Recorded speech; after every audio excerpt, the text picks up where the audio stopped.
A 5-year-old girl who was missing after a fatal fire in Bemidji has been found safe. And you had no contact with the little girl. And there's going to be no connection between you and her. Sure. Now, let's start over.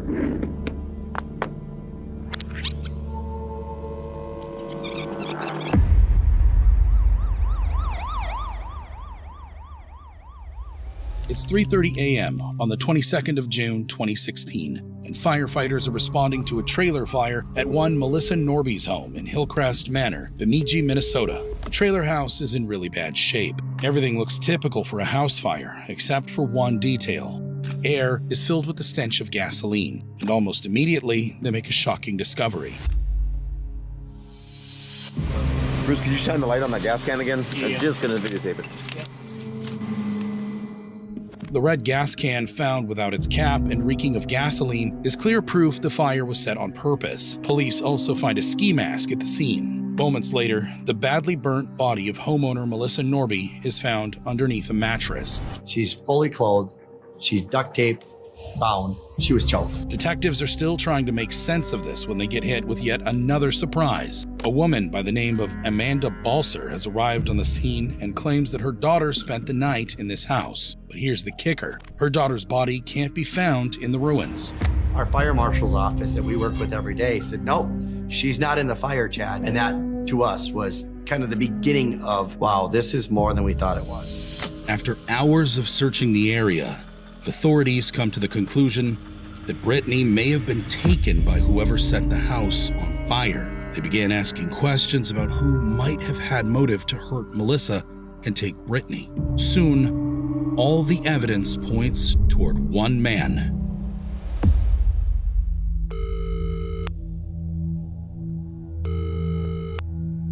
Is there anybody that you know that would want to hurt your mom? Anybody who lived by you, who she was associated with, who talked to her, who you know?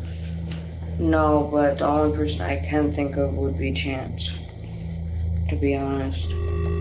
The only man that we've ever talked about her being physically abusive with, there was a man named, I cannot remember his name. She never called him by his name. She called him Chance. They used to work together at Anderson Fabrics. Did she date Chance or just friends? Yeah, they were dating. The man Melissa's loved ones were identifying as Chance did exist, but further interviews would reveal that he went by an entirely different name, Jacob Kinn. This man is actively on probation, and when the cops find out why, it sets off alarm bells. He actually put an ad out on Craigslist asking to take photos of a young girl. And we, the sheriff's office here, sent an undercover deputy. She posed as the mother of a 8-9-year-old girl. By 12:20 a.m. on the morning of June 23rd, Jacob walked into the Beltrami County Sheriff's Office. We appreciate you coming in. Did your probation officer tell you what's going on? Just that there's a missing girl. Okay. Do you know, the missing girl's name is, do you know her? No. Do you know her mom is Amanda? No. How about her dad, Scott? No. Jacob denies knowing the missing girl, but is more forthcoming about his connection to Melissa. Yeah, did you hear about the fire? Yeah. Okay. Yeah. I do know that lady, actually. Okay. I haven't talked to her in like 6 or 8 months, but she worked at Anderson Fabrics Okay. before, so, And that's how you know her? yep. And what's her name? Melissa Norby, So you worked with her at Anderson? Anderson Fabrics, something Okay. like that, yep. When's the last time that you've seen her? Like 6 or 8 months ago. Oh, so it's been a long time. Yeah. Do you know her casually through work or knew of her? Do you know of her? Knew her casually. Melissa talked to her friends about a sexual relationship with Jake. Do you have a nickname? Just Jake. Do they call you Chase or anything like that, Chance? I don't know any chases or chances or. Okay. But the name Chance is not the only thing that led investigators to him. It was Jake, has a food truck called Jake's Eats, recently hooked up with Melissa, and we've heard it from 2 different groups. Different groups. Yeah, her cousin and then her coworker. I mean, she had a crush on me for a while, but she had a crush on, more than a few guys there. Anyways, Did she date anybody there? not that I know of, no. Did you date her at all? No, and I didn't like her like that. This, Melissa, did you ever have sex with her? No. Never? No. Even years ago? No. Okay. Well, I met her like 2 years ago, but no. Did she ever want to have sex with you? Did she tell you that? No. At this point, investigators make their move. They show Jacob a photo of the missing girl. Yeah, she showed me a picture of her once a long time ago of her and Aaron. Who did? Melissa. Oh, how long ago? A year ago, maybe? But she looks familiar. What did she say about her? Nothing. She said that was her niece. He identifies our missing 5-year-old's photo, and I'm thinking in my head, wait a second. She's 5, you saw her when she was 2, and you could immediately recognize her as somebody you know? Have you ever seen a little girl in person other than in a photo? I think she might have brought her to work once, but I'm not sure if it was her or not. Next, the investigators turn up the heat. They try to piece together a timeline of Jacob's whereabouts before and during the fire. I went fishing between 7:30 and 7 and 8 last night here at 3 Island. And then I caught a bass, so I just hauled it up to my food stand to clean it, and then cleaned up my food stand and went home. Okay.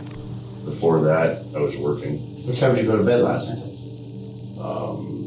10:30, 11. Jacob claims he'd been in bed about 5 hours before the fire. But as his next claim will make more obvious, this is probably a lie, because he also insists he'd been fishing at Clear Lake just hours before arriving at the station. What he doesn't know is that the investigators have evidence to disprove this very claim, and thus bring everything else he's been saying into question. Basically, Jake, your cell phone doesn't put you in that spot tonight. Well, that's where I was. If you were here, there's cell phone towers, your cell phone would have put you at, instead of being, way over here.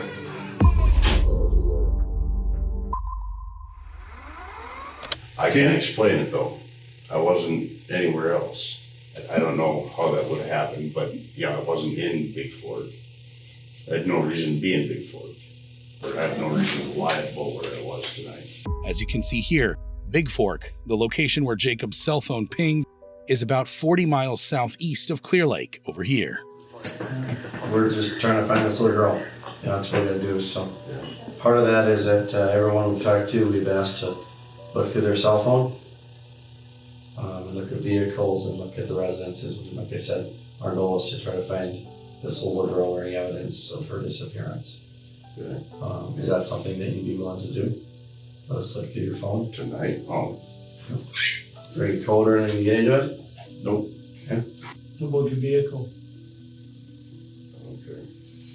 It's at this point that Jacob gets hostile and defensive. You can't take my clothes. Unless you're arresting me and you have no probable cause to arrest me, you have hearsay. If you had that, you'd be arresting me. I'm not changing clothes. You're stripping me of my rights there. I do know my rights. He even tries to make a run for it. You're not going. Sit down. Sit down. You're being detained. Right court order. Finally, Jacob relents and gives the cops everything that they need to further the investigation and identify his accomplice. His clothes and underwear, his shoes, his car, phone, and some DNA samples. Now, the cops don't know it yet, but the accomplice is someone they've already come in contact with. Jacob perhaps intentionally keeps this from them. At around 4 a.m., Jacob left the station not knowing that he would soon be back under very different circumstances. While Jacob was still being interrogated, 2 special agents headed to Big Fork at midnight, chasing their only lead, the last ping from his cell phone. They were going in the right direction, but if it wasn't for this tip, they may have been too late. The dispatcher says, wait a second here. We have a kin who owns property in that same area, 3.1 miles from the cell phone tower. As the agents neared the property, they spotted fresh tire tracks that matched Jacob Kin's Jeep. They followed the tire trail, and it led them straight to a camper. The mobile home was sealed shut with duct tape, and just behind the door, little Brittany Balser was being held captive. Her feet were bound. She had bruises on her arms, but she was alive and conscious. Hi, what did you say your name was again? I'm gonna take a little video. Is there anybody else around here with you? Okay. Can you show me your feet? Right there? Okay. Where are you taped at? Okay, anywhere else? Did you have tape on your arms? Yes. Okay. She provided critical information about her kidnapper and his accomplice. Information investigators would later use against Jacob when they showed him footage of her alive. Do you remember what friend looked like? What does he look like?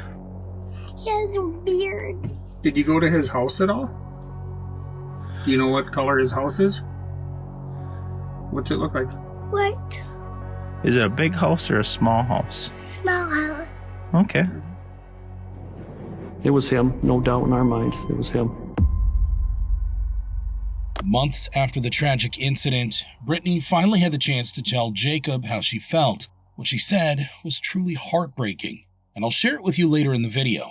But for now, the case was far from over. Back at the station, investigators found something on Jacob's phone that confirmed their worst fears. He was obsessed with child. He would almost continuous throughout the day access some image sharing sites of young girls. But it was what they discovered next that shocked even the most seasoned detectives. Melissa had been in on it from the beginning. She was the accomplice. For weeks, she and Jacob had been plotting to abduct the little girl.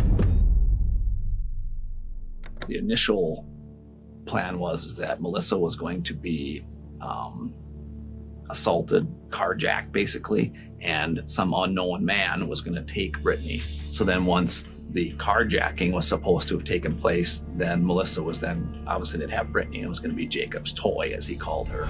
In the time leading up to her death, Melissa had been living a double life.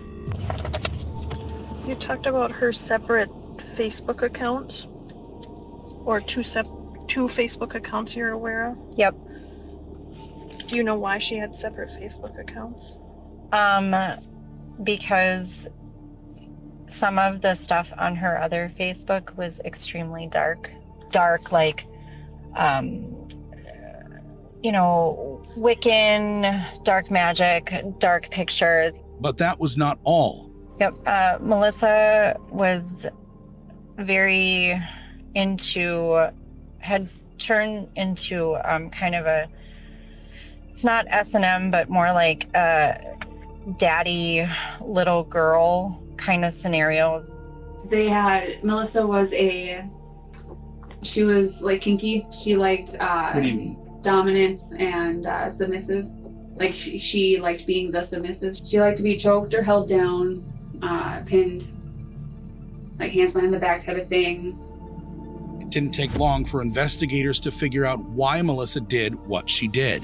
She definitely wanted to do anything she could to have a relationship with him, and at all costs. I think she wanted to be loved. What she didn't know was that she was just a means to an end. Jacob can only maintain that relationship with Melissa because he could have access to a little girl. At around 6:15 a.m. on June 23rd, Agent Rob sent a message back to the station. I grab my phone and I see a picture of Rob holding Brittany.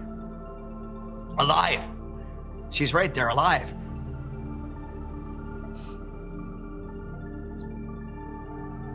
The text message says, arrest him. All right, Jake. You're under arrest.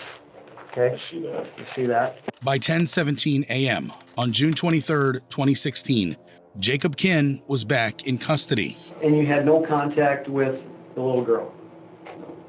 You didn't see her. She didn't come to your food station. You didn't see her at Melissa's house. You don't know her parents. And there's going to be no connection between you and her. Even though he had been arrested, Jacob stuck to his story, but it was about to blow up in his face. But you didn't really answer my question. What was the question? What changed between 2 hours ago and now?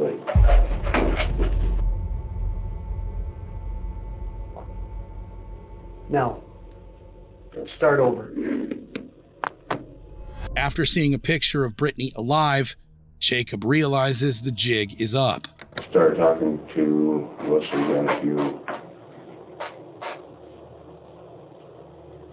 weeks to a month ago. Okay.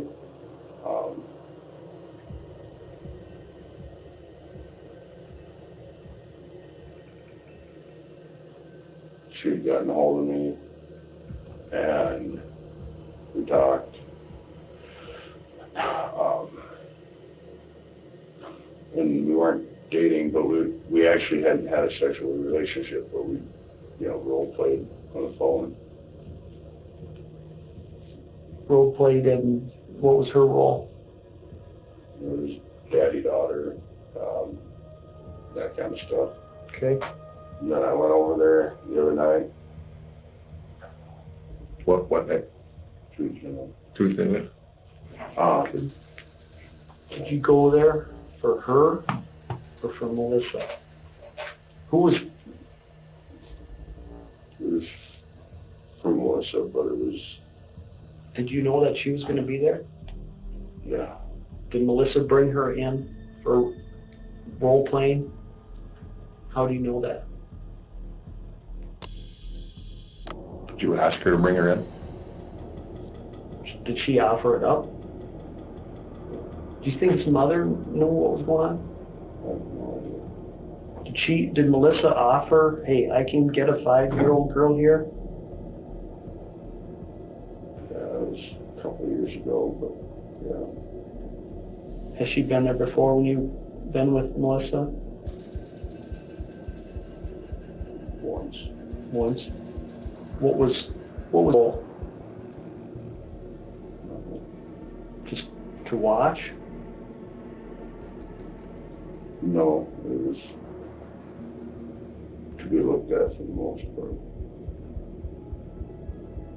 Kind of like viewing porn while you're having. Was she naked when she did that for arousal? Yeah, she was sleeping. About how many times were you with Melissa?